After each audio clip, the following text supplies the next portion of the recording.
ആദ്യം തന്നെ ഡ്രസ്സിനെ അപ്രീഷിയേറ്റ് ചെയ്യണം. കഴിഞ്ഞ പ്രാവശ്യം ഷീലു വന്ന് വർത്താനം പറഞ്ഞപ്പോൾ ഒക്കെ നമ്മളൊരു ആക്ട്രസ് ആയിട്ടൊക്കെ സംസാരിച്ചത്. ഇപ്രാവശ്യം now you are changed, you become an entrepreneur. അപ്പോൾ അതിൻ്റെ ഒരു നല്ലൊരു ചേഞ്ച് ഷീലുവിലുണ്ട്. ആ കോൺഫിഡൻസ്, ആ ബോൾഡ്നെസ് എല്ലാം അല്ലേ, I could feel from your face. ആ ഒരു ചേഞ്ചിനെ കുറിച്ചൊന്ന് പറഞ്ഞേ. Willy White toothpaste. മറക്കണ്ട, brush before bed with Willy White toothpaste. അത് നമ്മൾ 7 വർഷമായി ഇപ്പം.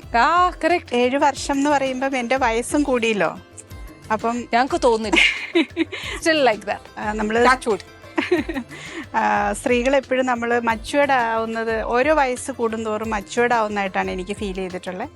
നമ്മൾ ഓരോന്ന് തിരിച്ചറിഞ്ഞ് വരുമ്പോൾ ഓട്ടോമാറ്റിക്കലി ആ ഒരു കോൺഫിഡൻസും എല്ലാം എക്സ്പീരിയൻസ് അല്ലേ? ശരിയല്ലേ? സത്യം, ഡെഫിനറ്റ്ലി. ജീവിതത്തിൽ അനുഭവമാണ് ഗുരു എന്നൊക്കെ നമ്മളോട് പറയില്ലേ, എന്ന് പറയുന്ന പോലെയാ. അപ്പം ഈ ഒരു ഓൺട്രപ്രണർ ആവാൻ ആഗ്രഹിച്ചത് എന്തുകൊണ്ടാ? അത് കുഞ്ഞിന് ഇഷ്ടമായിരുന്നോ ഉള്ളില്? ഒരിക്കലും എൻ്റെ മനസ്സിൽ കൂടെ പോലും പോയിട്ടില്ല. എന്നിട്ട് ഇത്രയും നല്ല സാരീസും ഇത്രയും നല്ല കളക്ഷൻസും ഒക്കെ അത് തന്നെ ആക്ച്വലി എന്താന്ന് ചോദിച്ചാൽ, ഞാൻ പറഞ്ഞില്ലേ, നമ്മൾ അങ്ങനെ വന്ന ചേഞ്ചാണ് ലൈഫിൽ. നമ്മൾ എന്തെങ്കിലും ചെയ്യണം, നമുക്ക് ഇഷ്ടമുള്ളത് ചെയ്യണം.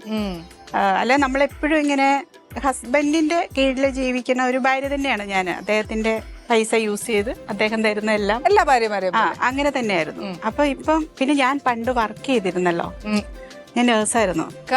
കഴിഞ്ഞ പ്രാവശ്യം പറഞ്ഞിരുന്നു. കറക്റ്റ്. അതെ. അപ്പൊ അന്ന് എനിക്ക് ശമ്പളം കിട്ടുന്നുണ്ടായിരുന്നല്ലോ. അപ്പൊ അത് പെട്ടെന്ന് ഒരു ദിവസം ഞാൻ മച്ചുവേർഡ് ആവുന്നതിന് മുന്നേ തന്നെ അത് നിന്നുപോയി വീട്ടിലേക്ക് ഒതുങ്ങിയ ഒരാളാണ് ഞാൻ.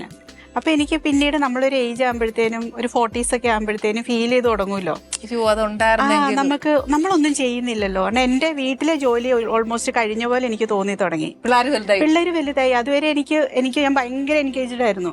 കുഞ്ഞുങ്ങളുടെ ഓരോ കാര്യങ്ങളും ഞാൻ തന്നെ നോക്കി എല്ലാം അങ്ങനെ ചെയ്യുന്ന ഒരാളാണ്. അതെ, അതെനിക്ക് അങ്ങനെയാണ്. എനിക്ക് അങ്ങനെ വേണമായിരുന്നു. പക്ഷെ ഇപ്പൊ എന്താന്ന് അതിലൊരു സന്തോഷമായിരുന്നു. അതെ. അപ്പൊ അത് കഴിഞ്ഞു. ഇപ്പൊ സെയിം പേജ് ഞാനും. അപ്പൊ പിള്ളേരുടെ പുറകെ ഇനി ഒരുപാട് നടന്ന അവര് മമ്മി പോന്ന് പറയും. അമ്മയ്ക്ക് വേറെ പണിയില്ലേ, എപ്പോഴും പുറകെ നടക്കുന്നു. അപ്പൊ അവർക്ക് അവരുടെ ഒരു സ്പേസ് എനിക്ക് കൊടുക്കണം എന്ന് എനിക്ക് മനസ്സിലായി തുടങ്ങി. അപ്പൊ അത് ഞാൻ ഹാപ്പി ആയിട്ട് എൻ്റെ ആ ഒരു സ്റ്റേജ് കഴിഞ്ഞു. അപ്പൊ അവൻ മോൻ 12ൽ ഇപ്പൊ ഒരു എക്സാം കൂടെ ഉണ്ട്. അവൻ ഇനി ഡിഗ്രിക്ക് ചോദിച്ചു, മോള് ഡിഗ്രിക്ക് പഠിക്കുന്നു. അപ്പൊ ഞാൻ അവരുടെ അങ്ങനത്തെ കാര്യങ്ങളൊക്കെ ശ്രദ്ധിച്ചാൽ മതി. ഇനി അവരെന്തെങ്കിലും മോശം കാര്യങ്ങളിലേക്ക് പോകുന്നുണ്ടോ, അല്ലെ അതിനെ ജസ്റ്റ് കൺട്രോൾ ചെയ്യുക. ബാക്കി ആ ഒരു ക്യാരക്ടർ ഫോർമേഷൻ ബേസ് ഒക്കെ ഞാൻ കൊടുത്തു കഴിഞ്ഞു. ഇനി വേണ്ട. അപ്പൊ ഞാനൊരു ഹാപ്പി മദറായി. അപ്പൊ എനിക്ക് എന്റേതായ ഒരു കാര്യങ്ങളിലേക്ക് തിരിഞ്ഞില്ലെങ്കിൽ എന്ത് പറ്റുമെന്ന് ചോദിച്ചാൽ, ഞാൻ വീട്ടിൽ തന്നെ ഇപ്പോ മോനെന്നെയും ബോംബെക്ക് പോകും. അവള് ഓൾറെഡി ബോംബെക്ക് പോയല്ലോ. അവള് മുംബൈയില് സെന്റ് സേവിയേഴ്സിലാണ് പഠിക്കണേ. മോൻ അപ്പൊ ഇപ്പം ഇത് കഴിഞ്ഞിട്ട് NMIMS ജോയിൻ ചെയ്യാൻ പോകും. അപ്പൊ ഞാൻ ഒറ്റയ്ക്കാവും. അപ്പൊ ഞാൻ വീട്ടിലിരുന്ന് ഇങ്ങനെ നമ്മള് എന്തിനാണ് വെറുതെ ഓരോന്ന് ആലോചിച്ച് ഇങ്ങനെ ഒന്നും ചെയ്യാതെ ഇരിക്കണ്ട.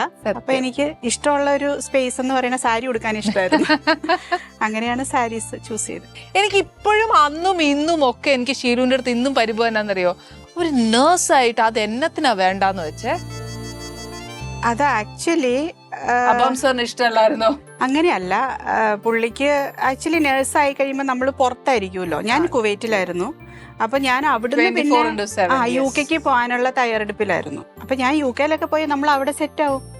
ഈ പുള്ളിക്ക് UK പോകണ്ട. പുള്ളിയുടെ ബിസിനസ്സും കാര്യങ്ങളും ഒക്കെ ഇവിടെയാണ്. പുള്ളിയുടെ കാര്യങ്ങളെല്ലാം ഇവിടെയാണ്. അപ്പൊ എങ്ങനെ അത് സെറ്റ് ആവും?